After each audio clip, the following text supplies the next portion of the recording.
அப்படித்தான் அவன் பார்த்துக்கிட்டு இருப்பான். அப்படி அவனை நீ அதுக்கு மேல அதிகமா வாங்கணும்னு சொல்லி நீ முயற்சி பண்ணணும்னா அவன்கிட்ட மன்றாட விதம் உனக்கிட்ட மாறணும், உருகணும். உன்னைய மீறி உனக்கு ஒரு கஷ்டம் வந்திருக்குன்னா அந்த கஷ்டத்தை அங்க சமர்ப்பணம் பண்ணிக்கிட்டே இருக்கணும் அவன் கொடுக்கறது வரைக்கும். நீ 10 நாளைக்கு சொல்லிட்டு 11ஆவது நாள் இல்லைன்னா ஆமா தினம் போய் நான் இதை பண்ணிக்கிட்டு இருக்கேன் போ கழுவு நடக்கிறது நடக்கு. எப்படி இவ கேட்ட கொடுக்கல உடனே இவங்க நடக்கிறது நடக்கட்டும். யாருக்கு நஷ்டம்? அவங்களுக்கு நஷ்டம் கிடையாது இல்லையா, நஷ்டம் நமக்கு தான். புரியுதா? அப்ப இதெல்லாம் இருக்கு. ஏன்னா இறைவன் கிட்ட இருந்துதான் நாம ஏதாவது எதிர்பார்த்து வாங்கணும்னு போறோமே தவிர இறைவன் நம்ம கிட்ட இருந்து வாங்கணும்னு அவங்க ஒருபோதும் நினைச்சது கிடையாது. ஏன்னா அவங்ககிட்ட இல்லாதது ஒண்ணு நமக்கிட்ட இருக்க போறது கிடையாது இல்லையா? அது சிறு தெய்வமா இருக்கட்டும், காவல் தெய்வமா இருக்கட்டும், குல தெய்வமா இருக்கட்டும், பெருந்தெய்வங்களா கூட இருக்கட்டும், எல்லா தெய்வத்துக்கும் அவங்க அவங்களுக்கு தகுந்தது மாதிரி அவங்களுக்கு ஒரு செல்வாக்கு இருக்கும்ல.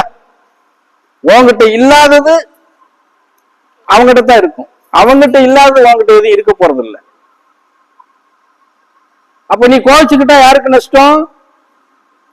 நமக்கு தான் நஷ்டம்.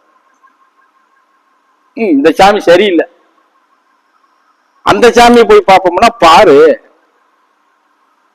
இங்க 6 மாசம் வீணா போய் ஒரு 10-20 செலவு பண்ணிருக்க, அங்க போய் ஒரு 50,000 செலவு பண்ணு. யாருக்கு நஷ்டம்?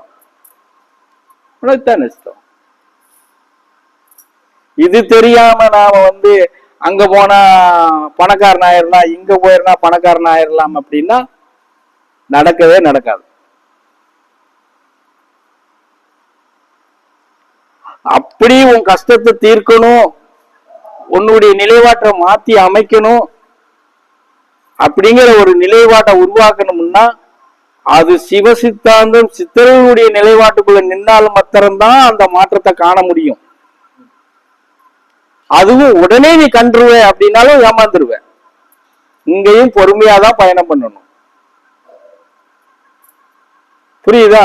இப்ப சச்சிதானந்தர் சர்க்கர் கணக்கு மீட்டிக்கா இருக்கு, ஒரு பேரா இருக்கு, நீ வரிசையா சொல்லிட்டு போனாலே 18 பேர் இருக்கு. இந்த 18 பேர் உனக்கு தெரிஞ்சு நீ பாட்டா பாடணும் இல்லையா? இல்ல சொன்ன மாதிரி முருகா முருகா முருகான்னு சொல்ற மாதிரி கணக்கு மீட்டி கணக்கு மீட்டி கணக்கு மீட்டி மூட்டைச்சாமி மூட்டைச்சாமி இப்படியாவது சொல்லணும் மூச்சு விடாம. இது ஒவ்வொரு நாளும் சொல்லிக்கிட்டு இருக்கணும். அதுவும் 10 நாளைக்கு சொல்லிட்டு ஆட போயா இந்த ஆளு மூட்டைச்சாமி மூட்டையை கொடுக்க மாட்டேன்.